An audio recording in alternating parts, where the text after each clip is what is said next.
뉴스 속 경제 이슈는 더 쉽고 깊게, 최신 고용 동향은 더 빠르게 전해드리는 고용브리핑 365 시간입니다.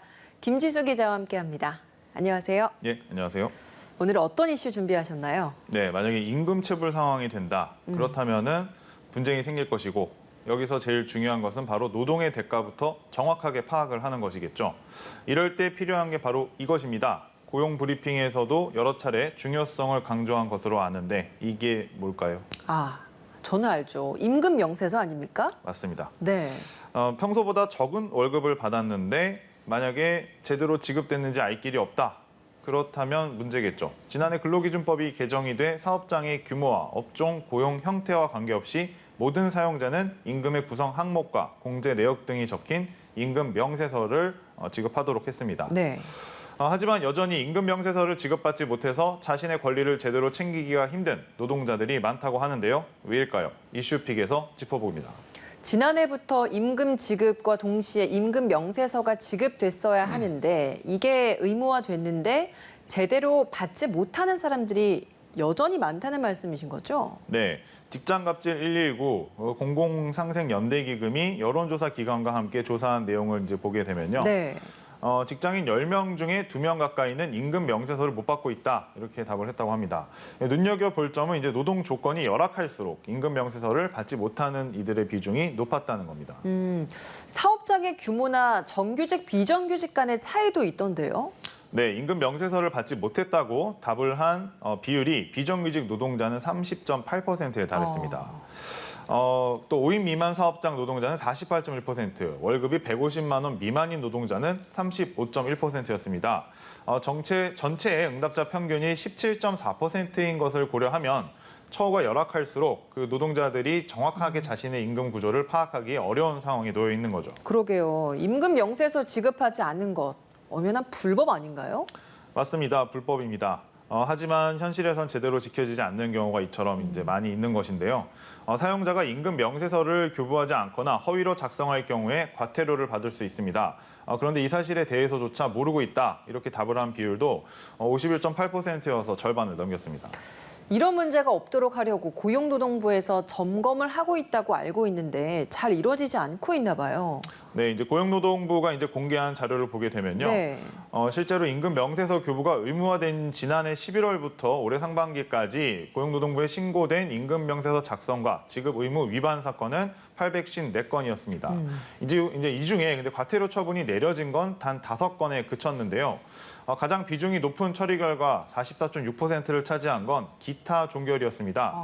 당사자 간의 합의가 이루어졌거나 신고인의 연락이 두절됐다. 이제 이런 이유로 이제 종결이 된 거죠. 다음으로는 이제 개선 지도 이게 이제 뒤를 이었고요.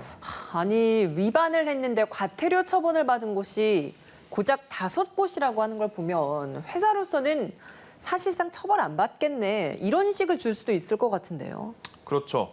그렇다 보니까 이제 직장갑질 119는 정부가 노동자의 파업에서는 법과 원칙을 강조하면서 사장님들의 이런 불법은 방치하고 있는 것이 아니냐, 또 용인하고 있는 것이 아니냐, 이제 이렇게 지적을 하기도 했습니다. 네.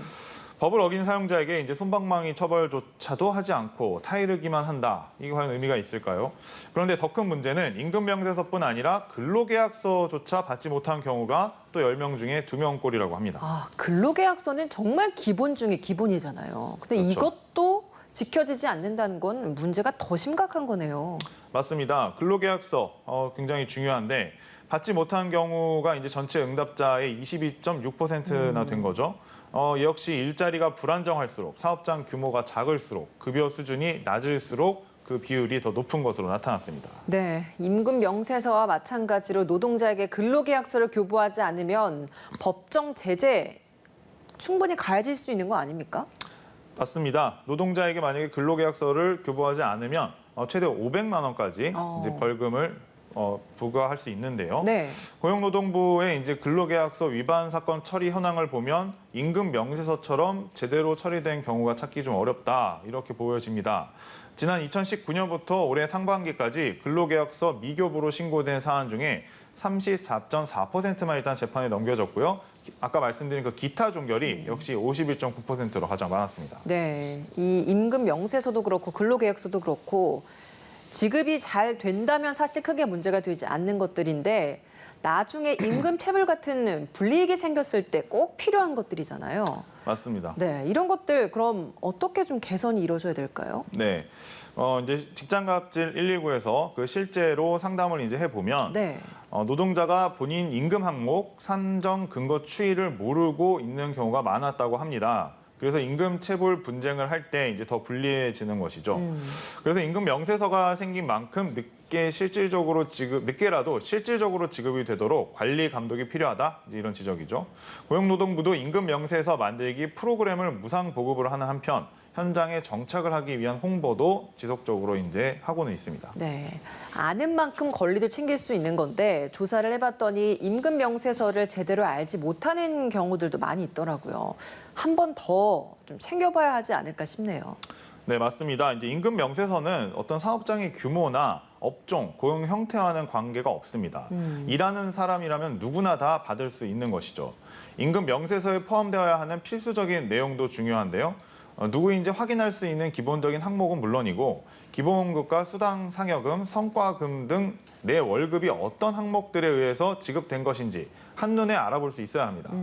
만약에 임금의 일부를 공제한 경우에 공제 항목별 금액과 총액 등 공제 내역도 반드시 담겨야 하고요. 그리고 이런 임금 명세서를 받지 못했다면 고용노동부로 신고할 수 있는데 국번 없이 1350 전화하시면 됩니다. 네, 1350 꼭 기억해 두시면 좋을 것 같습니다. 한컷 이슈 짚어보죠. 오늘 한컷 이슈는 어떤 소식인가요? 코로나19가 다시 이제 재유행, 사실상 재유행을 하고 있죠. 그래서 직장인들 사이에서 다시 또 이제 재택근무 도입 여부가 또 한 번 또 이렇게 관심사로 올라오고 있습니다. 네. 일부 IT 기업과 이제 대기업에 이어 공공기관에서도 근로 환경에 변화를 주고 있습니다. 조달청의 경우 중앙부처 중 처음으로 스마트 오피스를 도입을 했는데요.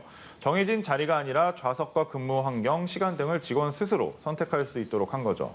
코로나19가 한창일 때 선제적 방역 목적으로 많이 도입을 했던 스마트 오피스, 이 제도가 업무 효율이나 성과 달성에도 효과가 있다, 이런 평가를 받았거든요. 다시 도입을 하는 곳이 이제 늘어나고 있는 겁니다. 네, 공공기관에서도 이런 업무 환경 변화가 시작될 정도면 일반 기업에서는 사실 이 필수적인 상황이 거의 된 거라고 봐도 무방할 것 같아요. 실제로 회사를 선택할 때 이런 스마트 오피스나 재택근무가 있는 곳인지를 보는 경우들도 꽤 많이 늘었잖아요. 네, 이제 실제 어떤 설문조사 결과를 보게 되면요. 코로나 이후에는 이직이나 입사한 사람들의 절반 이상은 재택근무나 스마트 오피스 같은 그런 근무 여부가 회사 결정에 영향을 미쳤다, 이제 이렇게 답을 하는데요. 재택근무 경험자의 약 60%가 재택근무가 경직된 사무실 환경보다 협업과 소통이 오히려 더 잘 됐다, 이렇게 응답을 했습니다. 그러니까 근무 환경에 대한 인식 자체가 달라진 것이죠. 특히 중소규모의 플랫폼 회사나 원격 업무가 가능한 업체를 중심으로는 근무 트렌드가 굉장히 빠르게 변화하고 있습니다. 네, 임금 명세서와 근로계약서 교부는 노동자의 정당한 기본권입니다. 그런데 여전히 기본권조차 지켜지지 못하는 게 현실인데요.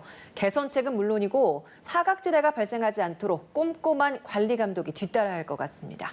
오늘 김지수 기자와 함께했습니다. 고맙습니다. 네, 감사합니다. 지금까지 고용브리핑 365였습니다.